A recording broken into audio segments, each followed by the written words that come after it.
Welcome everyone. Welcome back to the Commons. It's great to see you here. Just to orient those of you who are not familiar with the building, the restrooms are through this door with the lighted exit sign, and then directly to the right, this is our dining cafe room, and there's also gin and tonics available in there, and other assorted treats available, and popcorn. So tonight we present the final two episodes in the what's called the primary phase, the first part of the very original Hitchhiker's Guide to the Galaxy radio play that started the whole worldwide phenomenon. And again, in case you did not hear or catch our previous broadcasts on the previous two evenings, this wasn't originally designed to be a live production because it's quite complex. And so we're taking it in a new direction, and it's exciting to combine old style radio plays with live sound effects and present this for you in person, and also for people who are watching on our live stream. So, without further ado, I would ask you to silence your cell phones, if you haven't already, and sit back, relax, and enjoy the auditory experience of a recreated radio play for your pleasure.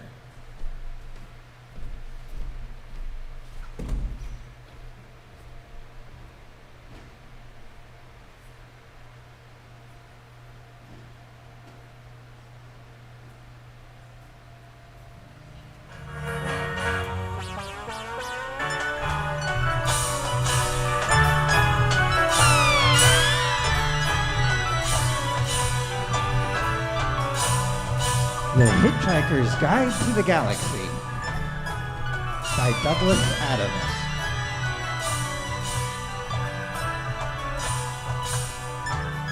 Primary phase.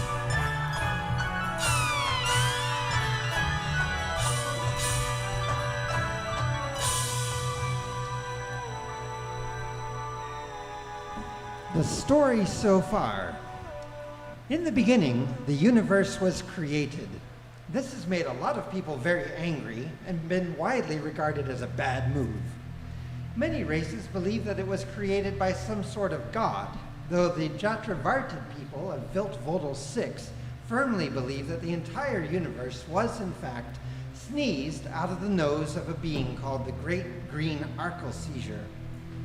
The Jatravartids, who live in perpetual fear of the time they call the coming of the Great White Handkerchief, are small blue creatures with more than 50 arms each, who are therefore unique in being the only race in history to have invented the aerosol deodorant before the wheel. However, the Great Green Arkelseizure theory was not widely accepted outside Viltvodal 6, and so one day a race of hyper-intelligent, pan-dimensional beings built themselves a gigantic supercomputer called Deep Thought to calculate once and for all the answer to the ultimate question of life, the universe, and everything. For 7.5 million years, Deep Thought computed and calculated and eventually announced that the answer was in fact 42. And so another even bigger computer had to be built to find out what the actual question was. And this computer, which was called the Earth, was so large that it was frequently mistaken for a planet, particularly by the strange ape-like beings who roamed its surface, totally unaware that they were simply part of a gigantic computer program. And this is very odd, because without that fairly simple and obvious piece of knowledge, nothing that ever happened on Earth could make the slightest bit of sense. However, at the critical moment of readout, the Earth was unexpectedly demolished to make way for a new hyperspace bypass, and the only hope of finding the ultimate question now lies buried deep in the minds of Arthur Dent and Trillian, the only native Earth people to have survived the demolition. Unfortunately, they and their strange companions from Beetlejuice are at the moment being shot at behind a computer bank on the lost planet of Magrathea. This is what the computer bank is about to do.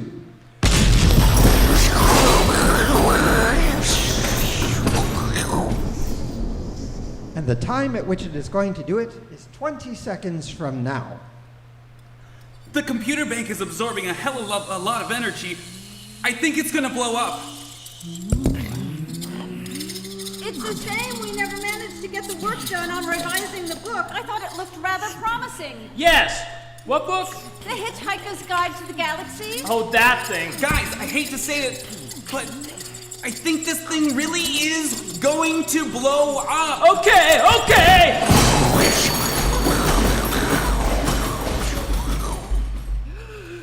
Good evening, gentlemen, madam. Do you have a reservation? A reservation? Yes, sir. So you need a reservation for the afterlife? The afterlife, sir? This is the afterlife. Well, I assume so. I mean, there's no way that we could have survived that blast there. No, None at all. I was dead. I certainly didn't survive. I was a total goner. Wham, bang, and that was it. We didn't even stand a chance. We must have been blown to bits, arms, legs, everywhere. Yeah. If you would care to order drinks. Here we are, lying dead. Standing. Standing dead in this desolate... Restaurant? Standing dead in this desolate 5-star. 5-star restaurant. Odd, isn't it? Yeah. Nice chandeliers, though. It's not so much an afterlife, more of a sort of après- vie. Hey, hang about. I think we're missing something important here. Something really important that somebody just said. What was it? Hey, you! Sir? Did you say something about drinks? Certainly, sir. If the lady and gentleman would care to take drinks before dinner. Yeah, great! And the universe will explode later for your pleasure. Hey, what? Wait, wow, what sort of drinks do you serve here? I think sir has perhaps misunderstood me. I hope not. It is not unusual for our customers to be a little disoriented by the time journey. So if I might suggest... Time journey? What time journey? You mean this isn't the afterlife? Afterlife, sir? No, sir. And we're not dead. No, sir. Sir is most evidently alive. Otherwise, I would not attempt to serve, sir. Then where in the photon are we? Hey, I've sussed it. This must be Milliways. Milliways. Yes, this is Milliways, the restaurant at the end of the universe. End of what? The universe. When did that end? In just a few minutes, sir. Now, if you would care to order drinks, I'll show you to your table. The restaurant at the end of the universe is one of the most extraordinary ventures in the entire history of catering. A vast time bubble has been projected into the future to the precise moment of the end of the universe. This is, of course, impossible. In it, guests take their places at table and eat sumptuous meals whilst watching the whole of creation explode about them. This is, of course, impossible. You can arrive for any sitting you like without prior reservation because you can book retrospectively, as it were, when you return to your own time. This is, of course, impossible. At the restaurant, you can meet and dine with a fascinating cross-section of the entire population of space and time. This is, of course, impossible. You can visit it as many times as you like and be sure of never meeting yourself because of the embarrassment that usually causes. This is, of course, impossible. All you have to do is deposit 1 penny in a savings account in your own era, and when you arrive at the end of time, the operation of compound interest means that the fabulous cost of your meal has been paid for. This is, of course, impossible. Which is why the advertising executives of the star system of Bastablon came up with this slogan: If you've done 6 impossible things this morning, why not round it off with breakfast at Milliway's, the restaurant at the end of the universe? Ladies and gentlemen, welcome to the restaurant at the end of the universe. I am your host for tonight, Max Cordlepine, and I've just come straight from the other end of time where I've been hosting the show at the Big Bang Burger Chef, where we had a real way-hey-hey of an evening, ladies and gentlemen. But I will be with you straight through this tremendous historic occasion, the end of history itself. Thank you, ladies and gentlemen. Take your places at the table. The candles are lit, the band is playing, and as the force-shielded dome above us fades into transparency, revealing a dark and sullen sky hung heavy with the ancient light of livid, swollen stars, I can see we're in for a fabulous evening's apocalypse. Thank you very much.